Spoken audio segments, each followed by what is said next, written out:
What's going on, everybody? It's Kanye. In today's video, we're going to be doing another Play Like a Pro episode. Today's player, Tim Duncan. If y'all don't know much about Tim Duncan, if he's a little bit before your time, he was an excellent player, career Spurs player, won multiple rings, outstanding defender, great scorer from the post, and just an all-around solid basketball player. We're talking about a guy that averaged 19 points, just under 11 rebounds, and over 2 blocks a game. So, we're talking really, really good defensive-minded power forward, tall power forward as well. In today's game, he'd probably be a center, but he played next to David Robinson early in his career, so they had him at the 4 a lot, and he just kind of stayed that way. Before we get started here, I just want to say thank you all for continuing watching the videos, and don't hesitate to like and subscribe. Let's get into this. So, since it is a Tim Duncan build, we are going to make it at the power forward position. We are going to be 6'11" because that's how tall Tim Duncan was. You can make this at the center, but if you want to make it a Tim Duncan build, make it at the power forward, and your badges are going to be better at the power forward anyway. But if you want to make this build to play center and you want to get center, you're at games, completely understand if you want to make it center. Handedness and jersey number, up to you. Now, when we look at our pie charts, you can do really any of the blue-red pie charts. For me personally, I think the best pie chart in terms of Tim Duncan would be the more red than blue, just because we get a little bit more boosted defensive stats, and that's going to allow us to have the higher block rating, things like that. Also, we're not going to max out the driving stats because, Tim Duncan worked a lot in the post. He was already on the block a lot of the times when he was using the offense. So, it's not really going to hurt us that, we've got a lower driving dunk since we're using the more red than blue. You can also use the even red than blue if you want to Hall of Fame badges for both. I just like the layout of this one a little bit better. So we're going to go with the more red than blue. Now, for the physical profile, we're going to be going with the agility and strength. Tim Duncan, really strong post player. He's not known to be the super quick or super, athletic, power forward. But, I kind of wanted to get strength and speed in there just because I feel like that's going to be the best combination for how he's going to play in the game. So we're going to go with agility and strength. Now for laying out our attributes, we're going to max out our close shot, max out our standing dunk, max out our post hook. We're going to max out our mid-range, our free throw, and our post fade. We're going to max out defensive rebound, offensive rebound, block, and interior defense. And then we're going to max out pass accuracy and post control. And then we're going to take the last 15 and throw them on driving dunk. So what we have here as a power forward right now, right? We've got 20 finishing badges, 6 shooting, 10 playmaking, 21 defensive rebounding badges. So that puts you at 57 badges, which is a really, really good badge count on a current gym build. We're going to have plenty of finishing badges to be able to score well from many different ways in the post. We've got 6 shooting badges, which is going to really help us knock down those like post mid-range shots and those post fades.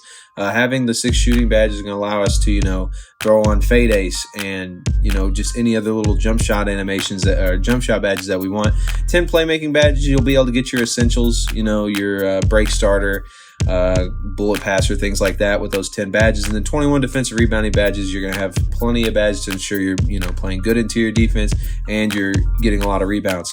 For our body shape, Tim Duncan was, a solid built guy. He wasn't like absolutely yoked, but he was a solid built guy. And since we aren't going to be minimizing the weight, I would just go with defined. Tim Duncan was 6'11". I do want to note, obviously, when you make this build 6'11", you're going to see you take a hit to a lot of your shooting stats, your driving dunk, things like that. So if you want to make this build a little bit better in terms of 2K, you can go 6'10", and you'll have above a 65 driving dunk. You'll still be able, once we move the wingspan around, you would still be able to get a 90 standing dunk, things like that. So you can do 6'10", but Tim Duncan was 6'11", so we're going to go 6'11". And then for our weight, Tim Duncan was 250 pounds. He's going to boost our strength up a little bit, get that interior defense +1. We don't really lose anything anywhere else. And then lastly, I'm going to go ahead and tell you to leave the wingspan where it is. The reason being is because if you max it out, you are getting a better defensive, offensive rebound, better block, and you're getting a 95 standing dunk, but you're losing 2 on your mid-range. You only need a 90 standing dunk to get the big man contact animations for under the rim. And at 6'11", if you just leave your wingspan as is, well, here, let's go to 89 because we don't lose the on our mid-range. So if we just up the wingspan from 88 to 89 inches, you're going to get a +2 on your block, +1 on your offensive defense rebound, your standing dunks at 93. Being 6'11" at the 4, and even if you're playing the 5 on this build, being 6'11", having a high 80s, rebounding stats from the beginning, it's going to be really, really good. But let's go ahead and look at what this build will be at 99. So we're going to add 4 to all these stats. We're going to have a 94 close shot. We're going to have a 65 driving dunk, which is going to allow you to get the quick drops, which is what you want. Standing dunk, we're going to have a 97. Post hook's going to be at 84. We're going to have a 64 mid-range, which is a really, a good enough rating to be able to knock down mid-range jumpers. And plus with our, 6 shooting badges, we're going to be able to set it up to where we get a little bit of assistance on that. We got a 75 free throw, so you can knock them down when you get fouled in the post, and have a 70 post fade. So you can hit those post fades. It is going to be a challenging shot. We're going to throw on fade ace with using some of our shooting badges, so that's definitely going to help. Now for playmaking, you're going to have a 77 post control. You're going to have a 65 pass act. So you're going to be able to, really work in the post. You're having good control over the ball in the post, make a lot of good efficient moves and effective moves. Pass accuracy is going to be a 69 when you get to, 99 overall. So you're going to be able to throw outlet passes. And you look at post control, it's going to be at 81. So you're going to have really good control in the post. And I didn't say this earlier. When you get up to 99, your post fade is going to be a 74. So you can hit that. For defensive rebounding, here's, our really good stats. Interior defense is going to be an 89. That's really high. Most of your center builds are in the low 70s because everyone likes to minimize weight so they can maximize speed. You're going to have an 89 interior defense. You're going to be able to lock down. Block, you're going to have a 93, which is elite, especially at 6'11". You're also going to have a 92 defense and offensive rebound, which is going to be very elite. Not to mention all the badges you're going to put on to help you with that. For our physicals, you got +4 for hitting 99 and +4 for your Gatorade workouts or winning the championship, whatever gym rat badge, however you want to get it. So +8, we're going to have a 73 speed, which on a 6'11 build really isn't that bad. We're also going to have a 68 acceleration, which isn't terrible. Again, we're trying to be like Tim Duncan. There's obviously ways we could have made this better in terms of a 2K build. +8 to our vertical, so we got a 65 vert, doable, especially at 6'11. But then we're also going to have a 98 strength. 98 strength in the post is insane. You're going to be able to back down anybody on the court. No one you're playing against is probably going to have strength like this. I'm just saying. And also, I'd like to mention, you look here now, after we up the weight a little bit, he does look a little bit bulky. If you want to change the body type a little bit to just make it look maybe a little more like Tim Duncan, I think it looks fine here, but that's up to you. Now for our takeover options.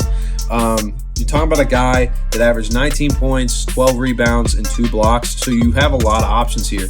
You can go with glass cleaner take. You can go with rim protector take, post score take. Really, all of them work. I would personally go with one of the defensive-minded takeovers just because, it's going to make it, easier on defense, even though defense should already be pretty easy. That being said, one thing I will say is if you go with post scoring take on this build, you're going to have the ability to hit those post fades easier once you're on takeover. So maybe you do go with post take. That way you can, be an elite post scorer. And you know what? I've talked myself into it. We're going with post take. And you're going to see that we've made a glass clean lockdown. Now, I know this is a common build name. If you all have seen the Play Like a Pro Shaq build, the Shaq build was a glass clean lockdown. And it's just, if you want to make a good build and you want to replicate any player, a lot of times you're going to find yourself making these glass clean lockdown builds because most of the legendary big men were really good defenders and they scored inside. Now, present day big men, maybe not. I am going to be putting out a video on how to make a prime Chris Bosh build, and obviously that build's not going to be called a glass clean lockdown because it's going to need to be able to finish, need to be able to shoot, and so we're going to get something different for that. So stay tuned for that. But let's go ahead and get in here and let's edit the badges around so y'all can see how you need to lay out your badges for this build. And while I'm doing this, I hope you all have enjoyed the video up to this point. If you're still here, I appreciate you. Leave any requests down in the comment section below. I'm always going to try to meet y'all's requests. And yeah, please don't hesitate, like and subscribe. I appreciate everybody that's always watching my videos. Y'all are the best. But let's get into these badges. So first things first, we definitely went fast twitch on gold. And remember, we did more red than blue, so we can only go to gold finishing badges, which is fine. We'll make do. We're actually going to get to use more badges since we're not going to Hall of Fame any of them. Next thing is I would go ahead and throw limitless or unstrippable on bronze so you don't get stripped in your post moves. Posterizer, maybe throw it on silver just in case you get those under the basket dunks. Rise up on gold. Giant Slayer. No, look, here's what I'm looking for. Grace under pressure. Let's go ahead and gold it. Fearless. Let's bronze it. Back down Punisher. You have a 90 strength, so you may not need it. So that one is kind of a test. See what you think. Put back boss, I'm going to silver. Post spin, I'm going to bronze. Hook specialist, I'm going to silver. Drop stepper, I'm going to bronze. And with the one left, you could throw it on back down Punisher. You could also throw it on like Mouse in the house. A 2K assistant thing, you could throw it on Lob City to help your teammates throw you some lobs. You could throw it on Slither. You can throw it on Limitless Takeoff. You know, honestly, I may throw it on Limitless Takeoff just so in those situations where you're in the high post and you get a fake out of it, you can go and you can get a dunk animation. And if you want to run this on Silver, feel free. Take off one of these post scoring badges, or here, let's do this. We'll take Grace Under Pressure down to Silver, throw Limitless Takeoff on Silver. So looking at this badge layout, having Rise Up and Post Riser and Grace Under Pressure, you're going to be able to finish very effectively directly under the rim. Also with Putback Boss off offensive rebounds, you're going to score very, very well. Fast Twitch, going to help you go up quickly, so that's going to help with that as well. But then we also have got things like Drop Stepper, Post Spin Technician, Hook Specialist to help with your post game, and also Unstrippable to make sure you don't get stripped in the post game. We've got Fearless Finisher for contact layups. You know, times you're going up and someone tries to impede in your animation, you've got that. We've also got Limitless Takeoff, just in case you're on the fast break or you do break a guy down from the mid-range area and you get on a drive, you can take off. So that's how I'd lay out your finishing badges. For shooting badges, we've got 6.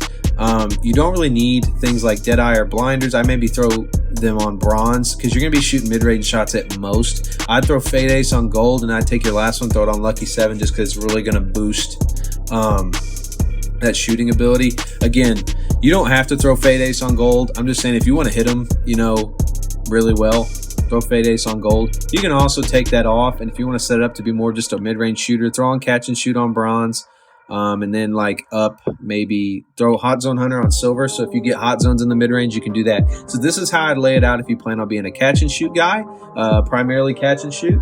But if not, take some of these off and give yourself some Fade Ace badges, just because if you want to shoot the post fade, you're probably going to need that. For playmaking, we're going to do Bailout on Bronze, just in case we get into a bad post move. We'll throw Glue Hands on Bronze, just for quick catch and shoots. We'll throw Quick First Step on Gold, Bullet Passer on Gold, and Unpluckable on Bronze. And then the last one, maybe Triple Threat Juke. I don't know if you all know a lot about Tim Duncan, but one of his signature moves was catching the ball kind of on the wing, in between the wing and the corner in the mid-range, and he would just do a couple jabs out of his triple threat, and he'd just immediately pull up and hit a bank shot. So like Triple Threat Juke would be a really good badge for a Tim Duncan build. Again, though, you could also throw in something like Downhill just on the off chance you got out on the fast break, or you could throw in Break Starter to help with those outlet passes. And again, you can throw your Quick First Step down to Silver. Let's do that. So this is how I may lay out your badges for a guy that's going to be playing in the high post, low post area. And lastly, for our defensive rebounding badges, you're going to Bronze Chase Down Artist, we're going to Bronze Interceptor, we're going to Hall of Fame Intimidator, Hall of Fame Rebound Chaser, Hall of Fame Rim Protector, Silver Box, Silver Worm. Let's go ahead and see. We don't need any of these. You could throw Post Move Lockdown on Bronze. You don't really need it. Maybe throw Pogo Stick on Silver, and then Brick Wall on Bronze, because they'll help you set some screens. Again, if you're not going to be setting screens a lot, take off Brick Wall. If you're disciplined and don't jump at a lot of shots, take off Pogo Stick. Throw those 3 on something like, Defensive Leader or Ball Stripper for guys on the drive that you may not think you can block at the time. Things like that. But this is how I would lay out your defensive badges. So yeah, that being said, you've seen the Tim Duncan build, you've seen how to make it, how to lay out your attributes, you've also seen how to lay out the badges. Again, I am going to start trying to get a more of a very excuse me, I'm going to try to get more varying names. I don't want to keep giving you all builds that I'm saying, oh, this plays like this player, and it's just the same build name over and over. And I'm sorry that that's kind of happened with Shaq and Tim Duncan. Now their attributes are laid out, pretty differently, but at the same time, there still came out to be a glass clean lockdown. That being said, the purpose of the series is more to kind of show you how you can replicate a player. And so this is how I would choose to replicate Tim Duncan. I hope you all enjoyed the video. If you have any other ideas for how to make a Tim Duncan build, don't hesitate to comment. And I appreciate all of y'all. And remember to like and subscribe. Peace.